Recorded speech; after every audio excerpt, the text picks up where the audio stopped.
मित्रांनो, महाराष्ट्रामध्ये कर्जमाफी संदर्भामध्ये एक राज्यव्यापी असं आंदोलन बच्चू कडू यांच्या माध्यमातून उभं राहत आहे। खरं तर कर्जमाफी मिळण्यासाठी इथल्या जनतेला आंदोलन करावं लागावं हेच फार मोठं दुर्दैव आहे। आणि ते त्या पार्श्वभूमीवरती की इलेक्शनच्या काळामध्ये सरकारनं शब्द दिला होता की आम्ही निवडून आल्यानंतर संपूर्ण कर्जमाफी देऊ, 7-12 कोरा करू। त्याचबरोबरनं लाडक्या बहिणींसाठी सुद्धा 1,500च्या ऐवजी 2100 रुपये त्याची रक्कम केली जाईल असे ते सांगितलं गेलं होतं। परंतु मतदान घेतलं गेलं आणि त्यानंतर जो शब्द आहे तो पाळला गेला नाही आणि सरकारच्या वतीने हे सांगण्यात सुद्धा आलं की शेतकऱ्यांनी आता कर्ज भरून घ्यावं। लाडक्या बहिणीसाठी सुद्धा सांगण्यात आलं, काही निकष लावण्यात आले, बऱ्याच लाडक्या बहिणींना त्यातून वगळण्यात आलं।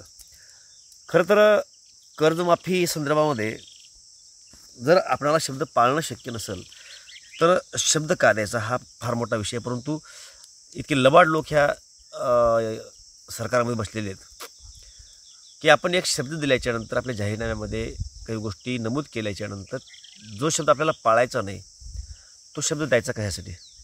पण जर निवडून येण्यासाठी कुठल्याही खोट्या-नाट्या गोष्टी जर सांगितल्या जाणार असतील तर वारंवार आपण अशाच लोकांना किती वेळेस निवडून द्यायचं हा सुद्धा एक फार मोठा प्रश्न आहे। आता ह्या लोकांना आपण रिपीट निवडून देऊ का नाही देऊ, तर 29च्या पूर्वी हे लोक कर्जमाफी देतील आणि कर्जमाफी दिल्याच्यानंतर आपण हा 4 वर्षांमधला सगळा राग विसरून जातो आणि परत एक वेळेस अशाच लोकांना निवडून देतो। आपल्याला कोण्या विशिष्ट पक्षाबद्दल बोलायचं नाही। सरकारमध्ये जे कोणी असतील ते जर सरकारच्या जे काही काम आहे सर्वसामान्यांसाठी सरकारने जे केलं पाहिजे ते करत नसतील तर त्यांच्या विरोधामध्ये बोलणं आपलं काम आहे। त्यांना त्या गोष्टी जाणीव करून देणं हे आपलं काम आहे। आता सध्याच्याला अजित पवार आहेत, एकनाथ शिंदे आहेत, फडणवीस आहेत म्हणून आपण त्यांना बोलणार आहोत। परंतु जर असे खोटेपणा होणार असेल तर मग आपण हा लक्षामध्ये ठेवतो का? ठेवत नाही। हा ठेवला पाहिजे, हा राग लक्षात असला पाहिजे। त्या कुठलंही सरकार आलं तर नवीन सरकार आल्याच्यानंतर त्यांना लक्षामध्ये यायला पाहिजे की मागल्या सरकारनं अशा चुका केल्या होत्या, खोटे शब्द दिले होते, शब्द पाळले नाहीत आणि त्यामुळे जनता नाराज झाली, त्यांचा पराजय झाला। आणि आपणाला जर पुढे कुठला शब्द आपण दिला असेल तर तो पाळावा लागेल तरच आपण निवडून येऊ।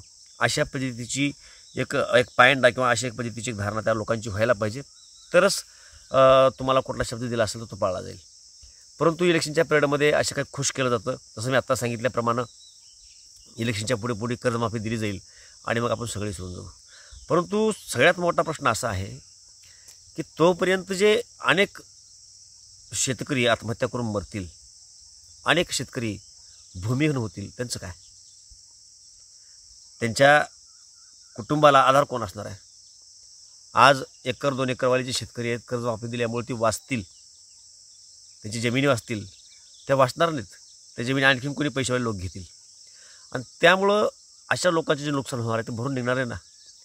तुम्ही इलेक्शनच्या तोंडावरती कर्जमाफी द्याल आणि परत 1 वर्ष मतदान घेऊन सत्तेमध्ये याल, परंतु ज्या लोकांचं असे शेकडो लोक असतील, हजारो लोक असतील, लाखामध्ये लोक असतील ज्यांचं फार मोठं नुकसान झालेलं असेल, अनेकांनी आत्महत्या केलेल्या असतील, अनेकांच्या जमिनी विकून टाकायची वेळ आली असेल, 1 एकर, 1.5 एकर, 2 एकर, अर्धा एकरवाले भूमिहीन झालेले असतील, ह्या लोकांचं नुकसान भरून निघू शकत नाही। आणि त्यामुळं कर्जमाफीसारख्या मागणीसाठी एक मोठं आंदोलन उभं राहणं खरं तर हेच चुकीचं आहे। परंतु आता हे उभं राहतं आहे, यामध्ये बच्चू कडू यांच्या पाठीशी सर्व शेतकऱ्यांनी खंबीरपणे उभं राहायला पाहिजे।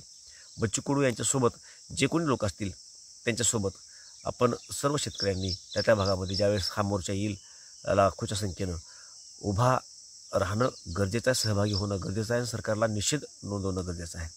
सध्या भारत-पाकिस्तानचं युद्ध चालू आहे आणि रात्री 12:30-1च्या दरम्यान 9 ठिकाणी हल्ला करण्यात आला। दहशतवादी जे स्थळं होते ते उद्ध्वस्त करण्यात आले। कमी अधिक 90 ते 100 दहशतवादी मारले गेले असं सांगितलं जाते। काही थोडे बहुत सैनिकही पाकिस्तानचे मारले गेले असं सांगितलं जाते। आणि आता संध्याकाळ होत भारतानं दुसरा एक हल्ला केला आहे असं बातम्या ऐकायला मिळते। पाकिस्ताननं सुद्धा तिथल्या मिलिटरीला सर्वाधिकार दिलेत, काही निर्णय तुम्ही घेऊ शकता असं सांगितलेलं आहे। त्यामुळं युद्धाला सुरुवात झाली आहे म्हणायला हरकत नाही, कारण या परिस्थितीमध्ये आता हे किती दिवस चालेल माहीत नाही। त्यामुळं देशांतर्गत अशा आंदोलनं वगैरे कंटिन्यू चलतील की मग ही परिस्थिती लक्षामध्ये घेऊन हे आंदोलन थांबलं माहीत नाही। परंतु जर हे आंदोलन थांबलं आणि पुढे रिपीट चालू झालं तर त्यामध्ये तुम्ही आम्ही सर्वांनी सहभागी व्हायचे। सध्याला मात्र भारत पाकिस्तान सीमेवरती जो काही युद्धाचा प्रसंग आहे त्यामध्ये सरकारच्या सोबत तुम्हा आम्हा सर्वांनाच राहावं लागेल. आपण राहणारच आहोत, त्यात काही शंका नाही. सरकार कुठलाही निर्णय घेऊ, कारण हा सगळा आपल्या अस्मितेचा विषय आहे आणि अस्मितेसमोर कुठल्याही गोष्टी महत्त्वाच्या नाहीत. त्यामुळं सरकारच्या पाठीमागे आपण खंबीरपणे राहणारच आहोत. परंतु ज्या ज्या वेळेला ह्या कर्जमाफी संदर्भामध्ये आंदोलन महाराष्ट्रामध्ये उभं राहील त्या वेळेला त्या भागातील शेतकऱ्यांनी निश्चितपणे या आंदोलनामध्ये सहभागी होणं अतिशय गरजेचं आहे. तरच ह्या लबाड लोकांना शिक्षा भेटेल किंवा आपण काय चुकलं ह्याची आठवण होईल. जय महाराष्ट्र.